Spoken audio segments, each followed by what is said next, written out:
Welcome to A Comic Book Look, your weekly TV show where we discuss comic books and anything related to comics. My name is John. I'm one of your hosts. This is my co-host, Tom. We are on issue 5. Comic Book Look, awesome. issue 5.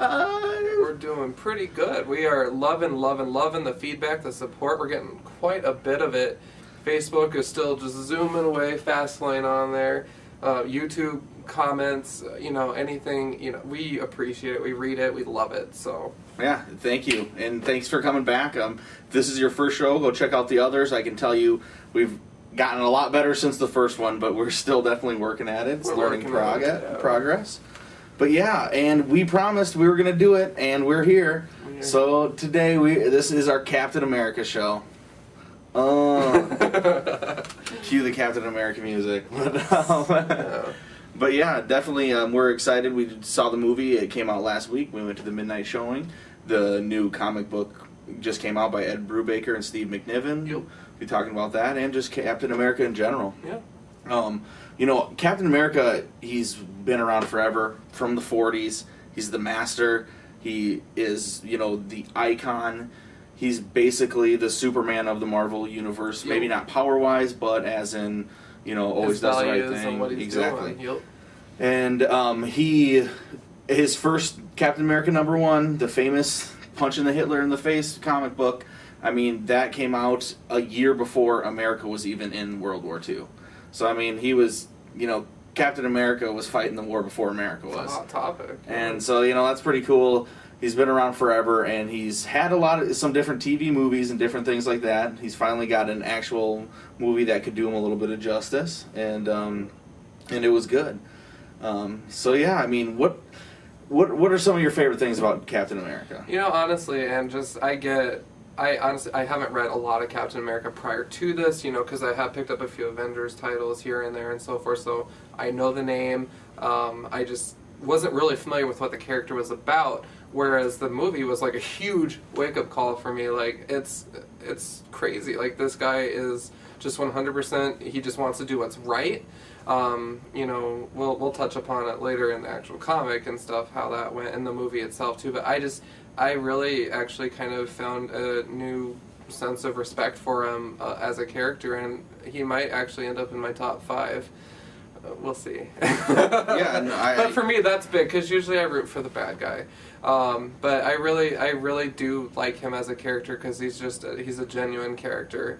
So that's one thing that I pulled from the movie, and then also from the comic as well. I think that they kind of went hand in hand, and I was fortunate enough just to experience both of them within the same week.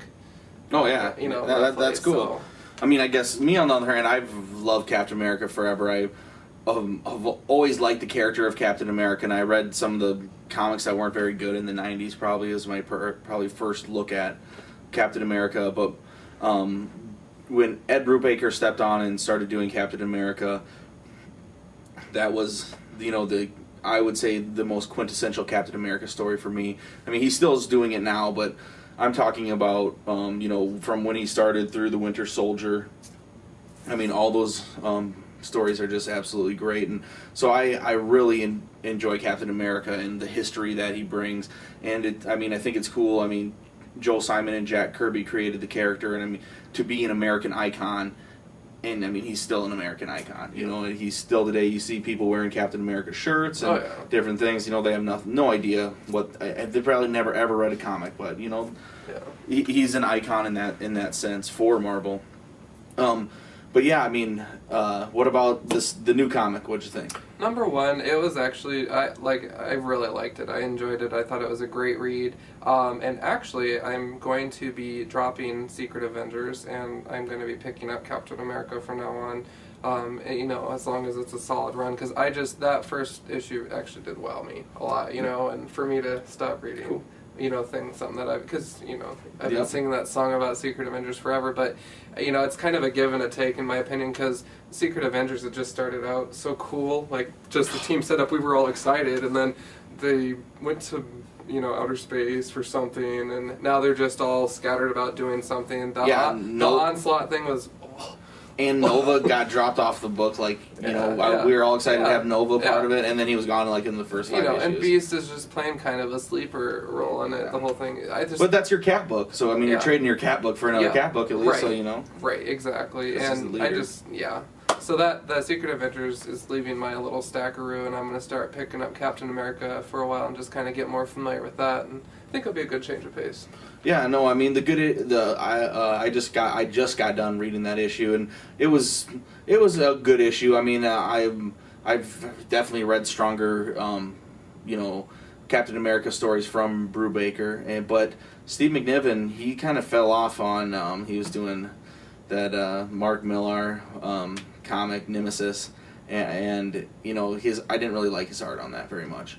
But this, I mean, it seems like he took some good time and laid out the panels and the layouts a little bit more unique, and it was pretty cool, and a lot of good detailed moments. I mean, there are some different times you can see maybe it was a little rushed in some panels, but overall I did like it. Back to the McNiven that I kind of like, and I think that is that can bring out a lot in comics and with his art. But overall, it was still a good story. I mean, I don't think I'm going to be picking it up as a regular title, just because I have, I felt with Ed Brubaker on Captain America, I've heard the stories that he's wanted to tell, and we went through getting to know Cap through him, and then Cap dying, Bucky taking over as the mantle, Cap coming back, now Bucky's dying. It's Cap's taking over back over the mantle just in time for the movie. It just kind of seems like we're kind of retreading plots. And so I have an awesome run on Captain America that I think I'm really satisfied with. And so I just don't feel like I guess I need to continue on with this. But it's still, I mean, it's still a good book, and I mean, I would recommend it if you want to, you just saw the movie and you want to get into some Captain America, why not? Just jump on, I mean, you can't go wrong. Ed Brubaker is one of the best comic writers in comics today. I mean, he'll go down, and we'll look into his past, and he'll have legendary runs. I mean, I've talked about it before, but Criminal, I mean, it's one of the best books around. And so anything he picks up, it's gonna be good enough. But I guess for me, I'm gonna probably skip over this. Yeah, no, and it's just something I'm excited to learn more about it. Plus, spoiler alert, but seeing a little special someone at the end of the issue. Your little Thunderbolt love, Baron Zemo. Baron Zemo is just has been a long time villain for Captain, and I mean I'd say he's probably a fan favorite. I mean, I love seeing Zemo too. I mean, he is the quintessential. He's clever. He's clever. He's he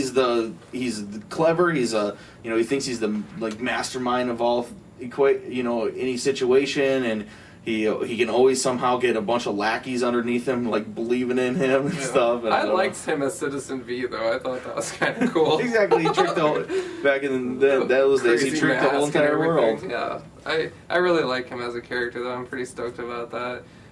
But yeah, to answer your question, I mean, the issue itself I thought was really cool. And like you said, some of those pages, the one where he's throwing the shield and stuff like that, I'll definitely be checking it out, for a while just to kind of see how it goes. But I know McNiven is kind of notorious for being late on his art, so we'll see how long he sticks on. If he does can do more than 6 issues, or even if he can do 6 issues, that's going to be a really cool collection. And hopefully he can put it out on time, and he sticks with this style. So yeah, I hope it does well, for sure. Yeah. But yeah, so now to Captain America, the First Avenger. The First Avenger. How about that feature movie film? Title? Well, let's check. He wasn't the First Avenger. Well, I meant internationally with how they were changing it and stuff. That's crazy. Did they just have to call it the First Avenger instead of Captain America in front of it? Crazy. Yeah, what? I think these other people. I don't think we tricked anybody. It's obviously an American soldier, but yeah, that's funny. Well, that is what it is, but. It's called the First Avenger. Captain America was not the First Avenger. He wasn't in the Avengers' first book. Yeah. When the Avengers started, way back in the day, I mean, Captain America was not in it at all. It was, Hulk, and Iron Man, and I think Scarlet Witch. I don't remember all of them. Who was in it? Quicksilver or something? I don't know. But I know that Captain America wasn't, because I remember like reading a reprint and where like the Avengers find Captain America in the ice, and then like he becomes like the man out of time, and you know he's like, oh, I can't understand what's going on with these crazy 60s. It's been like 20 years. Like where in the movie, you know, he has to go back and it's been like you know, almost 100 years, and so. That's pretty cool, but yeah, I mean, just kind of some fun things that they call it the First Avenger, you know, but he's not. I'm going to put First Avenger ? But yeah, what did you think of the movie, though? I mean, you know what, it's funny because, again, I went to this one skeptical just like I did of Thor, and then what did I do? I fall in love with it and probably will pick up some books and everything. I thought it was great. Again, the portrayal of the character, we were really concerned about Mr. Evans. Yeah. Well, I mean, how he would yield it, you know, because Human Torch, wisecracker, you know, and so forth. And how many other superheroes has he played? I mean, I feel like he's just like, he plays comic book characters. Yeah. You know, he's in The Losers, that's a comic book. He's in, you know, Fantastic Four. He was in, I don't know, I think like that other movie that isn't based on a comic book, but I mean, I don't know. I can't remember what it's called, but, you know, he plays a lot of those, so, you know, that's why we were worried. No, yeah, I mean, I was just like, how's this going to work? And then, you know, you see the scrawny person in the previews, you're like, are you nuts? And then comes out of the machine looking like me. And Exactly. But, no, seriously, I do think that he put a lot of thought into the role, I think he gave the character what it deserved in terms of that vintage, good guy, all-around American dude that just wanted to do right, wanted to fight for his country. I appreciated the historical shout-outs left and right. Like, it just really set the mood. The character was just, I thought it was great. Yeah, and I think Chris Evans, you know, he did really pull it through. I mean, he was able to be really supple in his acting. Yeah. And, you know, so it was, you know, he played humble very well, where usually he's playing cocky and he's wisecracking, and you know, he played humble very well. And I think I was very skeptical for Skinny Cap at the beginning, and man, they did an excellent job. I mean, it didn't look very weird. I mean, everything made sense, and you know, you just get so much. The character development was there so much for like this movie compared to, you know, like Green Lantern or something, where you actually feel. For Cap, you know, he's trying to get to be in the army, and he's getting rejected, getting rejected over and over and over, and I mean that you just really feel for him. So when he does finally get in, and you know, gets this opportunity, you know, all hell breaks loose immediately afterwards. But he does get that opportunity, and it's really cool. And then where I thought was a really big shift that I didn't see coming, I guess other people knew it, but then all of a sudden. He has to sell bonds. He doesn't even start fighting at all. Yep. He's just selling different American bonds for the soldiers, and it's funny. He has to dance on stage. He's in this like cotton uniform, and he has to apparently, you know, he punches a fake Hitler, and he's like hundreds of times over traveling the cities, because wherever city Captain America goes, he sells more bail bonds. Yeah. But yeah. It was it was like you said, he's good at playing humble. Yeah, in exactly. this movie, but I got a kick out of that. So.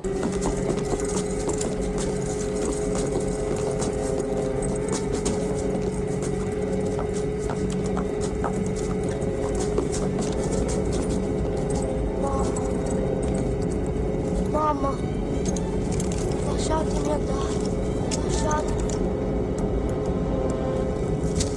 Mi avevate promesso che non ci sarebbero state cavie umane.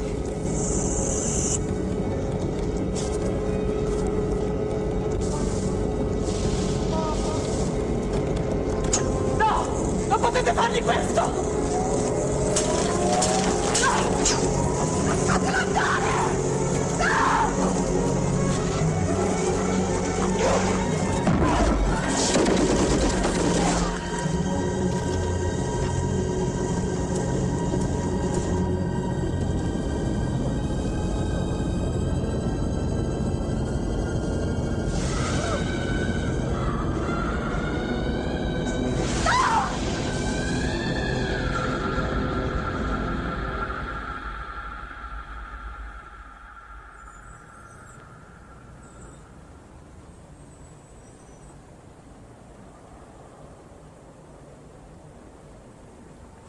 It's called Project Rebirth, Mr. President. Dr. Vaselli, a scientist who escaped from Italy, has perfected a process that can take a boy with birth defects and make him as fast and as strong as an athlete. Hitler already has a version of this super soldier, an Italian boy called the Red Skull. We will have a regiment of these men, and we found our first volunteer out in California. His name is Steve Rogers.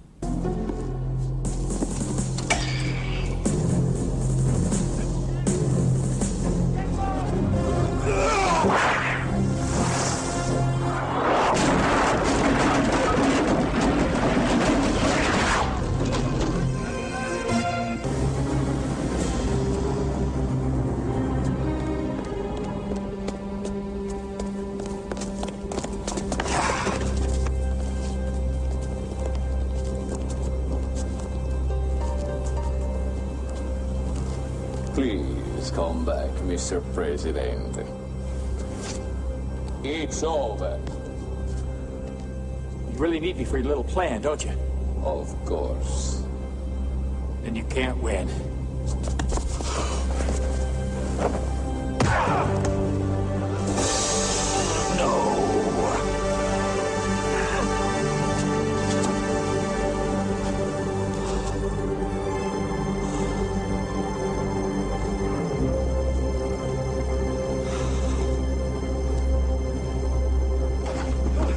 Thanks! Don't mention it, sir. Steve Rogers. We've met. I don't see how.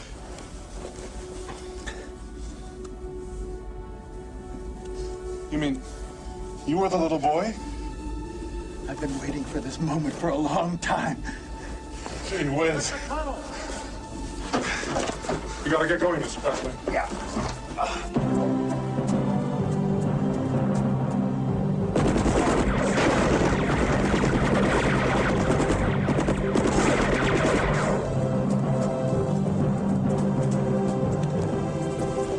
Sam told me there'd be days like this. Sam wanted me to give this to you. It was the last thing he said before he died. So what'd you think of the Red Skull? The Red Skull I thought was really awesome. You know, what a perfect actor, because when I saw that in the previews, I was like, LOL, villain, genius. Oh, exactly. I love it. I mean, Lord of the Rings, he wasn't a villain, but, you know, he was still a stern, why so serious character, you know? Dude, just he's a yeah. grumpy facade. Dude, but that guy is just, like, he's made to be an awesome villain, and he wonderful killed job. it. Wonderful job. I thought, and, you know what's What is funny? that guy's name? Why can't I think of it? Well, whatever, that sucks. But anyway, yeah. I'm a jerk. He is the man, I mean, The you know, thing Agent about Smith. this movie is that it made the Red Skull interesting to me, because I've always found it to be a little boring in the comics from the cameos that I've seen. Again, I haven't read a lot, so all of you diehards out there, You've read all the big events, though. I mean, Civil War, he was like the main player, and, you know... it just didn't do anything, though, for me. Like, this movie is kind of what reinvented Captain America, and, you know, maybe, you know, I want to learn more about it now. So it was just kind of a spark for that character for me as well. Granted, you know, Fear itself, we have Sin, Yep. who was kind of short-lived, because now she does the talking gibberish, you know, with the hammer. Yeah, But I mean, Don't get me going. Red Skull, you know, some people have explained to me that, you know, like, you know, some of the stuff he's kind of wussy, never succeeded, he always lost. Yeah. And, you know, but here they make him really badass. And I mean, what I remember reading is, like, he always had the Cosmic Cube. And I love that they brought in the Cosmic Cube to be, like, the energy source. Even though it's in the 60s, they got, like, laser guns and crazy technology that's just, like, awesomely insane. And, so that was really cool.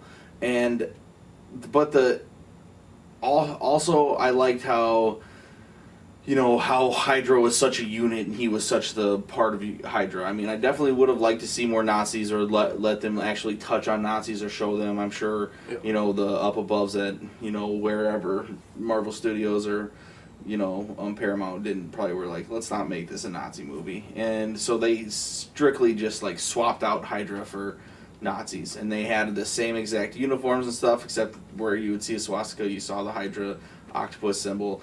And I mean, they were great bad guys, and, you know, it was you know, they were good at for what they did. I mean, they had a lot of cool suits for their henchmen, and they looked awesome, and so he drove a badass car, and yeah, I did. So that was all. I liked all that. There are some parts I didn't like in the movie, though, but I mean, overall, I still thought it was a good movie, and I thought that I'm glad I went. I mean, it was another fun movie. How unbelievable is it that we are getting an actual continuity throughout movies? I mean, it's needed. In it's turn, needed. This has never happened before, and any other you've never seen anything like this where we've had all these movies and they all tie into each other. Yep.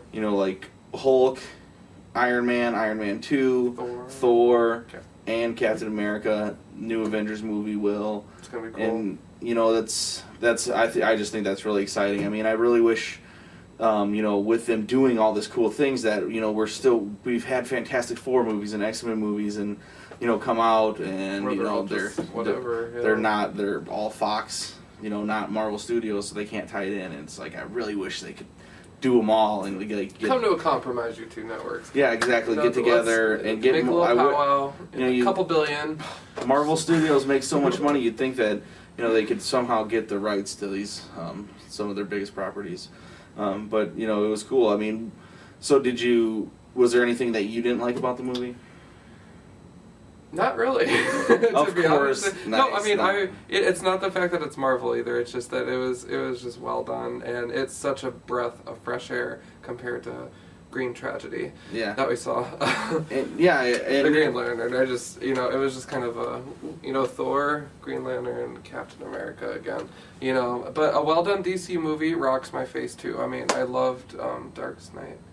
I thought that was a solid DC film. I don't know. I really liked Captain America. The Dark Knight? Oh, I like that too, yeah. That was a cool DC one. So I'm not biased to the line or anything like that. It's just, as a movie, I thought Captain America hit it out of the park. But what didn't you like about it? Well, I mean, there's just some different parts, like not seeing the Nazis I didn't like. Yeah. Also, my biggest thing was, everything else I could kind of buy. I could buy all these little, mishaps and things that just happened to have it because it was a good enough movie and I could buy it all. But at the end, he's talking to the older Carter lady. He's having a conversation with her because he's the only person that's playing and has all these bombs that are going to blow up all these cities. And so, spoiler, Captain America has to crash the plane. That he feels is his only option. He goes, it's on autopilot, but I can still point it straight downwards and, go crash this plane and in turn die. And he has 5 minutes where he's about to do this, and that's what he's doing. And he's talking to the Carter lady about how they're going to set up a date and it's all sentimental. Yeah. And that stuff completely blew by my mind because the whole time I'm going, are you kidding me? I understand that he has to be trapped in the ice because that's just how the story goes. In World War II, Captain America was trapped in ice at the end of it so that in the 60s or whenever they bring him back, he is still a fresh human. He's not old at all. Yep. And so that's how they explain it. Well, they do it this way by he just basically just bombs his plane into, a giant piece of snow and ice. And he has tons of different options. He's a super soldier. Why wouldn't he point the handles down and then he jumps off into the ocean? Brick on the foot pedal. He would win that. Or also, these are little bomb planes that these people can fly in, and he has already taken 2 out and seen that they can do that. Yeah. Why not just get in one of those and you're Captain America? I'm sure you can figure out how to fly this and crash into the plane. Or why wouldn't the writers, instead of being lazy and being like, man, just have him, push the plane down and kill himself, why wouldn't they be like, there was a lone Hydra guy that ended up shooting him down and Steve did everything he could to try to save himself, but in turn he still crashed. No, it was he chose because he is supposed to be so smart. He's the only person who ever got that flag down during a training scene. Work smarter. All these people are trying to climb this pole and nobody's ever got the flag down. Well, he's pulls the pin, it falls down, and gives it. He gets a free ride. Yep. So they're putting on that he is smart, and then you get to the end and you lose it all because he doesn't use his brain at all and he just lets himself die. And so that was where it really, really lost it for me. And I just really was so disappointed in that. For in its defense, though, for the movie viewers that aren't in touch with the character as much as, comic book readers may be on there, or, maybe they wanted to demonstrate his willingness to sacrifice himself kind of thing, to get that last minute splash of heroism. That's all, folks. I can't talk tonight. But, just getting that last splash of the character in it there, I think maybe it would have driven it home for a percentage of the audience or something. Like, you know what I mean? And I get sacrificing yourself, but make it... I understand. I mean, he totally should have done the whole jury rig it so it goes straight down with that handle on there. Or just, have him get shot down or something where he, has to sacrifice himself to save everybody. Yeah. I just felt like he could have... But, I get what you're saying. I get what you're saying, I guess, and I get where they're probably coming at it, but...